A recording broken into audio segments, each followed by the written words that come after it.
నమస్తే, welcome to KVR news 9 bulletin. ముందుగా headlines చూద్దాం. తెలుగుదేశం పార్టీ ప్రచారంలో పాల్గొన్న మహిళపై వైసీపీ సోషల్ మీడియాలో అసభ్యంగా పోస్ట్.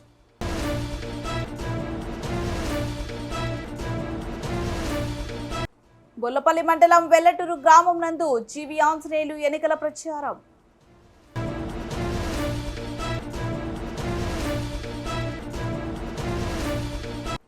ప్రచార కార్యక్రమంలో దూసుకెళ్తున్న ఎన్డీఏ కూటమి అభ్యర్థి గుమ్మడి సంధ్యారాణి. వైసీపీ 5 ఏళ్ల పాలనలో రాష్ట్రంలో 2400 మంది దళితులపై దాడులు.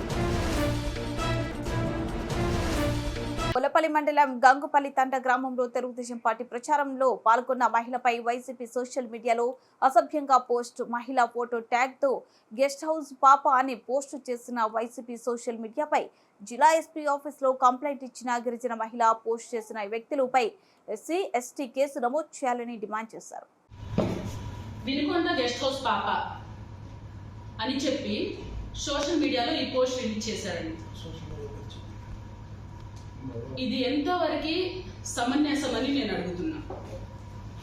నా తండ్రి స్థాయిలో ఉన్న అతను ఆయన్ని తీసుకొని నేను గిరిజన మహిళని, అలాంటిది కూడా కొంచెం కూడా ఆలోచన లేకుండా ఇలాంటి ప్రచారాలు చేయటం ఎంతవరకు కరెక్ట్? మీ ఇళ్లలో మహిళలు లేరా? మాకంటూ ఫ్యామిలీలు ఉండవండి. నా తండ్రి స్థానంలో ఉన్న ఆయన్ని పట్టుకొని కూతురు లాంటి దాన్ని నేను ఏంటండి ఈ పోస్ట్ ఏంటి? వినుకొండ గెస్ట్ హౌస్ పాప. నాకు ఫ్యామిలీ లేదండి, నాకు చుట్టాలు ఉండరా? రాష్ట్రంలో నేను ఒక నాయకురాలిని.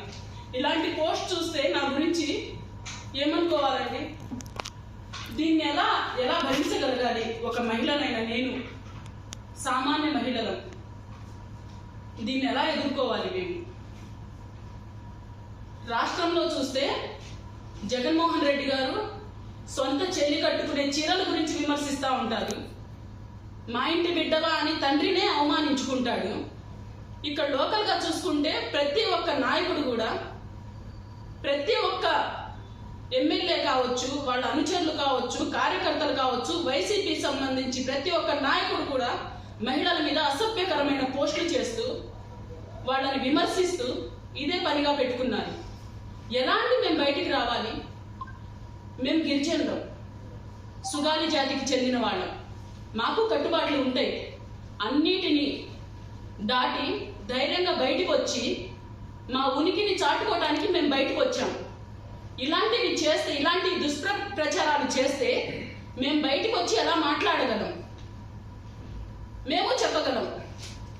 ఈ పోస్ట్ పెట్టినోడిని, రే నా కొడక నువ్వు కనిపిస్తే చెప్పు తీసుకొని కొడతా అని నాకు చెప్పాలని ఉంటుంది. కానీ మాకు కొంచెమైనా సంస్కారం ఉంది, మేము చెప్పలేము. ఇతను నా మీద ఇలా మాట్లాడాడు. ఈ పోస్ట్ ఎవడైతే పెట్టాడో ఇతను నా మీద ఈ పోస్ట్ని చేశాడు.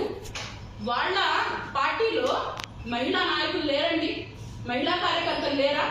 వాళ్ళని కూడా ఇదే చూపుతో చూస్తున్నారా? వాళ్ళ కార్యకర్తల్ని కూడా, వాళ్ళ పార్టీలో పనిచేసే మహిళల్ని కూడా ఇదే చూపుతో చూస్తున్నారా? వాళ్ళ ఇంట్లో మహిళలు ఎవరు ప్రచారాలకు వెళ్ళట్లేదా? వాళ్ళ మీద కూడా మేము ఇలాంటివి సోషల్ మీడియాలో పెట్టి ప్రచారాలు చేస్తే వాళ్ళకి ఎంత బాధ కలుగుతుంది? తల్లికి చెల్లికి తేడా తెలియకుండా పెంచారా వీడి తల్లి తండ్రి? బొల్లపల్లి మండలం వెల్లటూరు గ్రామం నందు ఎన్నికల ప్రచారంలో భాగంగా ఇంటింటికి తిరిగి తెలుగుదేశం పార్టీ పథకాల గురించి వివరిస్తూ వారి సమస్యలు తెలుసుకున్న వినుకొండ నియోజకవర్గ టీడీపీ, జనసేన, బీజేపీ పార్టీల ఉమ్మడి అభ్యర్థి జీవి ఆంజనేయులు మరియు మాజీ శాసనసభ్యులు మక్కిన మల్లికార్జునరావు మరియు ఉమ్మడి జిల్లా జనసేన పార్టీ కోఆర్డినేటర్ నిశంకరరావు శ్రీనివాసరావు, అలాగే ఈ కార్యక్రమంలో టీడీపీ, జనసేన, బీజేపీ పార్టీల నాయకులు, కార్యకర్తలు, అభిమానులు, మహిళలు పాల్గొన్నారు. అది కాబట్టి జాగ్రత్తగా ఓట్లేయండమ్మా. గెలిచే ప్రభుత్వం తెలుగుదేశం, గెలిచే ఎమ్మెల్యే ఆంజనేయులు గారు, శ్రీకృష్ణదేవరాయలు గారు, పార్లమెంట్ సభ్యులు మంచి వ్యక్తి. మంచి వ్యక్తులను ఆదరించండి, మంచి వ్యక్తుల్ని దీవించండి, మంచి వ్యక్తుల్ని గెలిపించండి. ఇది నా స్లోగను. సరే, ఇప్పుడు మనవారు ఏదో మాట్లాడారు కదా, ప్రస్తుతం ఉన్నటువంటి మాజీ అయినటువంటి బొల్లా గారు అదే బొల్లా గారు డొల్లా గారు బొల్లా నాయుడు గారు అయ్యో నాయుడు ఎవరంటే గొప్ప కాకండి, ఆయన మీ నాయుడు కాదు, డొల్లా నాయుడు మా సీనున్నాడు. అర్థమైందా? బూతుల నాయుడు. మరి బూతుల నాయుడు మాట్లాడేది ఏంటయ్యా? దేనికి ఎంత కోపం?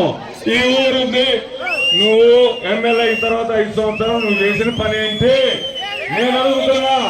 నేను ఈ రోడ్ వేసా, నేను సబ్స్టేషన్ తెచ్చా, నేనంటే నేను కాదు, నా హయాంలో. అదేవిధంగా ఇళ్ళు కట్టించాం పేదలందరికీ, అదేవిధంగా పెన్షన్లు ఇప్పించాం, ఇన్ని కార్యక్రమాలు చేశాం.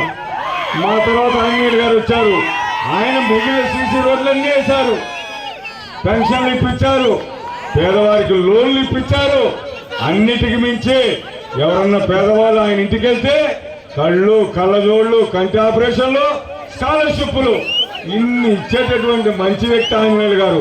సరే మీకు ఒక అనుమానం రావచ్చు, పోయినసారి నువ్వు అటు వచ్చావు కదా, ఇప్పుడు ఎందుకు వచ్చావా అని. దీనికి కూడా సమాధానం చెబుతా. తప్పనిసరిగా నేను పార్టీ మారింది చంద్రబాబు గారు ముఖ్యమంత్రి కావాలి, మనకు రాజధాని కావాలి, గోదావరి నీళ్లు రావాలి. ఇది నా బిడ్డల భవిష్యత్తు, మన బిడ్డల భవిష్యత్తు కోసమే నేను పార్టీ మారాను. నాతో పాటు శ్రీకృష్ణదేవరాయలు గారు ఎంత మంచి వ్యక్తి, అలాంటి వ్యక్తి కూడా సీట్ లేదన్నారు. గంగా కృష్ణమూర్తి ఎంత సౌమ్యుడు, ఆయనే బయటికి పంపించారు. అంటే ఎవరైతే మంచి వ్యక్తులు ఉంటారో, ఎవరైతే ప్రశ్నిస్తారో వాళ్ళకి అక్కడ స్థానం లేదని తెలుసుకొని ప్రజలకు మంచి చేయాలా అనే ఆలోచనతో ఈరోజు ఇటు రావడం జరిగింది. ముఖ్యంగా మంచి అభ్యర్థి ఆంజనేయులు గారు 20 సంవత్సరాలు మేము ప్రత్యర్థులకు ఉన్న ఎక్కడ ఇట్లాంటి మాటలు మేము మాట్లాడుకోలేదయ్యా. గౌరవం మాట్లాడుకునేవాళ్ళం, మీకు తెలుసు కదా.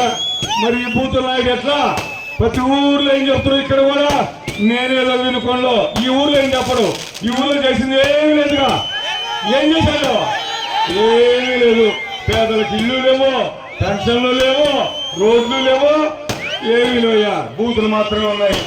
ఈ ఊర్లో పెద్దలు కూడా ఎవరైనా గౌరవంగా ఆడిపోతే ఏమైనా పంజాబ్ వచ్చారు అని బూతులు తిట్టేటటువంటి పరిస్థితి ఈ ఊరు వైపు చూపిన నాయకులు కూడా ఈ సందర్భంగా మనం చేస్తున్నా. ఒక్కసారి ఆలోచన చేయడాయా.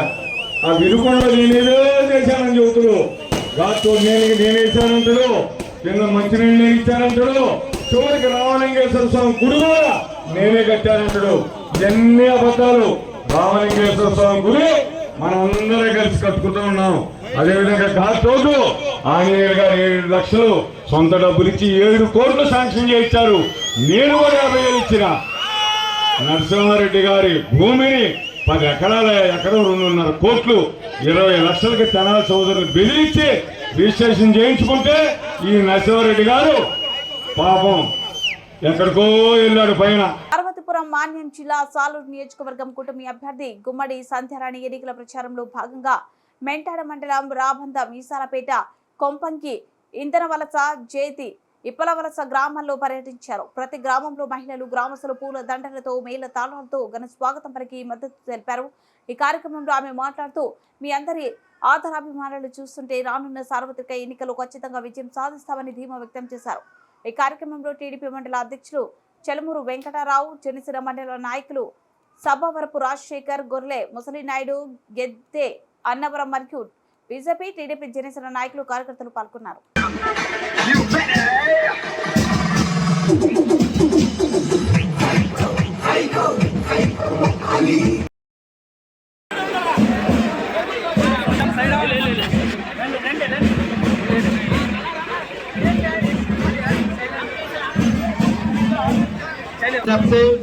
దయచేసి ప్రజలారా, శ్రీమతి గుమ్మడి సంధ్యారాణి గారు సైకిల్ కుట్టున్నాయి. ఎవరైనా వైసీపీ డిబేట్కి కానీ చర్చకు వస్తా చెప్తాం, టైం లేదు. అలాగే ఈరోజు తెలుగుదేశం మేనిఫెస్టో జనసేన మేనిఫెస్టో విడుదల చేశారు. మేనిఫెస్టో 6 పథకాలు ఫ్రీగా ఇచ్చారు. మనకు రోడ్లు వస్తాయి, కాలువలు వస్తాయి, ఇల్లులు వస్తాయి, పెన్షన్లు వస్తాయి, రాష్ట్రం క్షేమంగా ఉంటుంది, రైతులు పండించిన పంట గిట్టుబాటు ధర ఉంటుంది. మీరు పండించిన పంట కొనుగోలు కేంద్రాలకు ఇస్తే వారం రోజుల్లో డబ్బులు వస్తాయి, చెక్ డబ్బులు వస్తాయి. అలాగే అన్ని రకాలుగా పిల్లలకు చదువులు ఉంటాయి. అలాగే పిల్లలకు ఉద్యోగాలు వస్తాయి. ముఖ్యంగా ఉద్యోగాలు అంటే వాలంటీర్ ఉద్యోగాలు కాదు, చికెన్ కొట్లు, మటన్ కొట్లు, మందు కొట్ల దగ్గర ఉద్యోగాలు కాదు. టీచర్లు లేదా పోలీసులు, ఎంఆర్ఓ ఆఫీసు, ఎండి ఆఫీసు, కలెక్టర్ ఆఫీసు, అలా మంచి మంచి ఉద్యోగాలు వస్తాయి. చంద్రబాబు నాయుడు గారు వస్తే రాష్ట్రమే అభివృద్ధి చేస్తుంది. కాబట్టి అందరూ కూడా చంద్రబాబు నాయుడు గారిని గెలిపించడానికి మనం మార్పు కోరుకోవాలి. ఎందుకంటే ఒక్క ఓటు ఒక్కసారి అని గెలిచిన తర్వాత ముఖ్యంగా మహిళలకు ఇంత మోసం చేయలేదు. మనందరికీ తెలుసు కదా, మద్యపాన నిషేధం చేస్తేనే వచ్చి ఓటు అడుగుతాను అన్నాడు. మద్యపానం ఎక్కడైనా పోయిందా? 100 300 అయింది కదా. అలాగే ఆడపిల్లలు, చిన్నపిల్లలకు మనం సైకిల్ ఇచ్చాం. ఇప్పుడు ఒక సైకిల్ అని ఎవరికైనా ఇచ్చా? అతను సైకిల్ చూస్తే భయం వస్తుంది, మన సైకిల్ అని. పిల్లలు తొక్కడానికి మనం సైకిల్ ఇస్తానికి సైకిల్ చూస్తే భయం. ఇక ఆడ 45 సంవత్సరాలకే పెన్షన్ అన్నాడు. ఎవరికైనా వచ్చిందమ్మా? లేదు. మళ్ళీ డాక్రా గ్రూపుల వాళ్ళందరికి కూడా ఎప్పుడు వడ్డీ లేని రుణాలు మనం ఇచ్చేవాళ్ళు. ఒక్కసారి 5 సంవత్సరాలు ఇచ్చాడమ్మా. మరి అంతకన్నా దారుణం ఏమని చెప్పండి. కానీ చంద్రబాబు నాయుడు గారు వచ్చిన వెంటనే చదువుకున్న పిల్లల సైకిళ్ళు వస్తాయి. 18 సంవత్సరాలు పూర్తయిన ప్రతి చదువుకున్న చిన్నపిల్లలందరికీ కూడా ఆడలేదు మగలేదు ఎవరికైనా సరే 15,000 రూపాయల సంవత్సరంకి. ఒక్కరికి కాదమ్మా, ఇంట్లో ఎంతమంది పిల్లలు ఉంటే అంతమందికి వస్తుంది. అలాగే రైతులకు 20,000 రూపాయలు. అలాగే మనకు 3 గ్యాస్ సిలిండర్ ఫ్రీ, మనం ఎక్కిన ఆర్టీసీ బస్ ఫ్రీ మనకి. అలాగే డాక్రా గ్రూప్ మహిళలు ఎవరున్నారో వాళ్ళందరికీ 10 లక్షల రూపాయలు వడ్డీ లేని రుణం వస్తుందమ్మా. మనకు నచ్చినప్పుడు కట్టుకోవచ్చు. అలాగే ఎవరైనా పొరపాటున చనిపోతే వాళ్ళకి 10 లక్షల రూపాయల బీమా వస్తుందమ్మా. ఎందుకంటే 10 లక్షలు, ఇంతకు ముందు 5 లక్షలు ఇచ్చేవాళ్ళు, ఇప్పుడు 10 లక్షలుగా మార్చారు.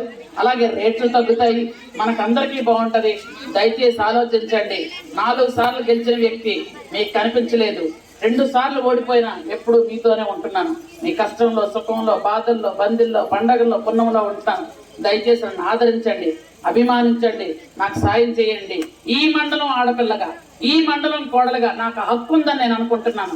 కాబట్టి దయచేసి అందరూ కూడా నా ఆశీర్వదించండి. రాష్ట్రంలో 2400 మంది దళితులపై దాడులు. జగన్ రెడ్డి క్రైస్తవుడు కాదు, స్వరూపానంద స్వామి కాలు ముక్కిన జగన్. మాజీ మంత్రి జవహర్ వ్యాఖ్యలు. వైసీపీ 5 ఏళ్ల పాలనలో దళితులపై దాడులు పెరిగాయని, ఇప్పటి వరకు 2400 దాడులు, హత్యలు, అత్యాచారాలు, దుర్మార్గాలు జరిగాయని మాజీ మంత్రి జవహర్ ఆవేదన వ్యక్తం చేశారు. స్థానిక టీడీపీ కార్యాలయంలో గురువారం జరిగిన విలేకరుల సమావేశంలో ఆయన మాట్లాడారు. దళితులపై దాడులు, దుర్మార్గాలు, అఘాయిత్యాలు జరుగుతుంటే జగన్ రెడ్డి దగ్గర ఉన్న దళిత నాయకులు మాట్లాడారని, వాళ్లకు కావాల్సింది పదవులు, కుర్చీ లేనని అన్నారు. దళితుల ప్రాణాలకు రక్షణ కావాలన్నా, సంక్షేమం కావాలన్నా, అభివృద్ధి జరగాలన్నా చంద్రబాబు నాయుడు ముఖ్యమంత్రి కావాలని అన్నారు. అదేవిధంగా డప్పు కళాకారులకి, చెప్పులు కుట్టే వాళ్ళకి, చర్మకారులకి పెన్షన్లు ఇచ్చాం. ఈరోజు ఆ పెన్షన్లు మేము ఎక్కడేసిన కొంగలు అక్కడ 8,000 మందికి ఇస్తే 8,000 ఉన్నాయి. అదనంగా ఒక్కడికి కూడా, ఎందుకంటే డప్పు కళాకారులకి కనీసం ఎక్కడ ఉన్నారో ఈ ప్రభుత్వానికి తెలియదు, చెప్పులు కుట్టే వాళ్ళు ఎక్కడ ఉన్నారో తెలియదు, చర్మకారులు ఎక్కడ ఉన్నారో తెలియదు. తిరిగి తెలుగుదేశం ప్రభుత్వం వచ్చిన తర్వాత వాళ్ళకి అందరితో పాటు సమానంగా పెన్షన్లు ఇవ్వడం జరుగుద్ది. అదేవిధంగా దళితులకి 50 సంవత్సరాలకే పెన్షన్లు ఇవ్వడం జరుగుద్ది, బడుగులకి 50 సంవత్సరాలకే పెన్షన్ ఇవ్వడం జరుగుద్ది. ఇవన్నీ కూడా సంక్షేమ అభివృద్ధి పథకాలు చంద్రబాబు నాయుడు గారి సాధ్యమవుతాయి. అదేవిధంగా జగన్మోహన్ రెడ్డి ఈరోజు చూస్తే మీరందరికీ తెలుసు, నేను తూర్పుగోదావరి జిల్లా శాఖ అధ్యక్షుడిగా ఉన్న సందర్భం, అక్కడ శిరోమండనం చేసినటువంటి పరిస్థితి. నేను ప్రెసిడెంట్ అవడందని అక్కడ శిరోమండనం కేసు వచ్చింది. మీ అందరూ వరప్రసాద్ విషయంలో శిరోమండనం జరిగింది. అదేవిధంగా ఒక మైనర్ బాలిక, దళిత బాలికని రేప్ చేసి తీసుకొచ్చి పోలీస్ స్టేషన్ మీద వదిలేసిన పరిస్థితి, పోలీస్ స్టేషన్ దగ్గర. అదేవిధంగా మీరు వీధి సుబ్రహ్మణ్యం అనే ఒక అతన్ని అనంతబాబు చంపి డోర్ డెలివరీ చేసి ఇంటి దగ్గర తీసుకెళ్ళినటువంటి పరిస్థితుల్లో ఈ రాష్ట్రంలో దళితుల పరిస్థితి ఏ విధంగా ఉందనేది ఆ కొన్ని మాత్రమే మచ్చుతనక దాదాపు 2,400 పైగా ఈ రాష్ట్రంలో దళితుల మీద దాడులు కానీ, హత్యలు కానీ, అత్యాచారాలు కానీ, దోపిడీలు కానీ, భూ కబ్జాలు కానీ వాళ్ళే జరిగినటువంటి సందర్భంలో మా మేధావులు ఎవరైతే జగన్మోహన్ రెడ్డి దగ్గర ఉన్నాడో ఒక్కడు నోరు మీద కూడా వాళ్ళకి కావాల్సింది కుర్చీ తప్ప ఇంకేమీ లేదు.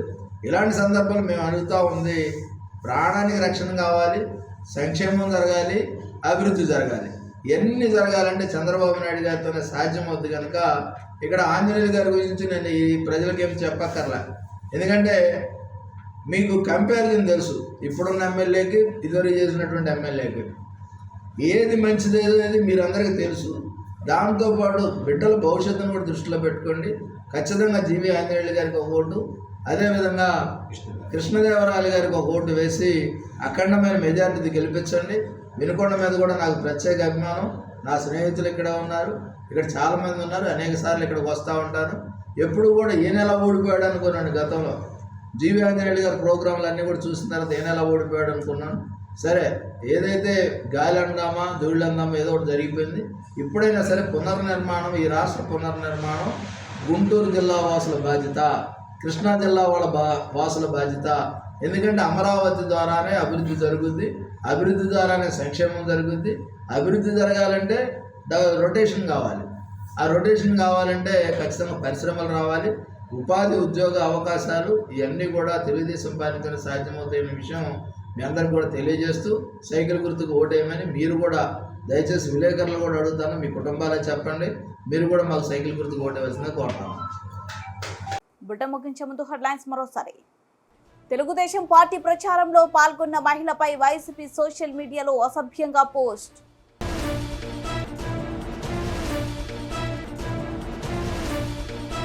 బొల్లపల్లి మండలం వెల్లటూరు గ్రామం నందు జీవి ఆంజనేయులు ఎన్నికల ప్రచారం.